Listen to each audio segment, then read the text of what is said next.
it's a beautiful day for it, that's for sure. Canadian author Lawrence Hill is on his way to meet the Queen. In his hand, his book, The Book of Negroes, an historical novel that has made him the toast of the international literary community and won him the prestigious Commonwealth Writers' Prize for 2008. Happy day. See you shortly. His book is an examination of a little-known piece of Canadian black history, which starts with the British, but takes place on the other side of the Atlantic, almost 100 years before Canada was born. It's been a wonderful opportunity to give voice to a story that's largely unknown in this country. And it was particularly exciting to tell it in a woman's voice and to sort of slip into the mindset of a woman, an 18th century African woman who's sort of looking back over her life. Her name was Aminata, a fictional character through whom Hill tells of an incredible journey which was anything but fiction. Kidnapped as a young woman in Africa and enslaved, she was offered her freedom along with thousands of other blacks who served with the British in New York near the end of the American Revolutionary War. The year was 1783. Shiploads of slaves and former slaves sailed for Nova Scotia, riding on a promise of land and freedom, only to discover more racism, violence, and slavery waited for them there. Then, in an unprecedented decision by the British, over 1,000 of them were allowed to sail once again, leaving Nova Scotia for Africa, the first known repatriation of African slaves. They were so landless and depressed that they, and repressed, that they decided to accept an offer from Britain to sail to found this colony that would be called Freetown in Sierra Leone.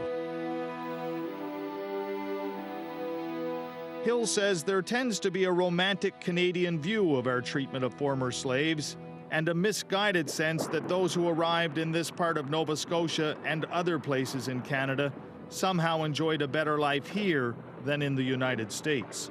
It's not true, and we do have a tendency to point that accusatory finger at those nasty, dastardly Americans who've done all those horrible things south of the border. And the problem with that, of course, is that having that sense of smugness prevents us from looking honestly at ourselves. And I'm not interested in finger-waving or accusing people. I'm sort of a proud Canadian, as proud as any other. But we have a complex and spotted history, and it's better to understand it and embrace it. And so this book really goes straight to the heart of one of the darkest moments in Canadian history. And his story will grant him an audience with the Queen. But that's not the only thing that has brought Lawrence Hill to London. Here inside a rather modern-looking National Archives sits the original document on which his novel is based, a document Lawrence Hill has never seen, one that's over 200 years old, the first Book of Negroes. Laid down in fine India ink, the names of every slave who was granted passage, who made their way full of hope to Nova Scotia, their age, even a description of their perceived worth. We have Jack Hyde. He's age 50, and the description of him is almost past his labor. Interventions of former owners who are pleading with the British in court and saying, do not let this person go. We own him and he shouldn't be allowed, or she shouldn't be allowed to go. The original journals of the officers who signed the orders in the first place, they're all here. Unbelievable. What a treasure.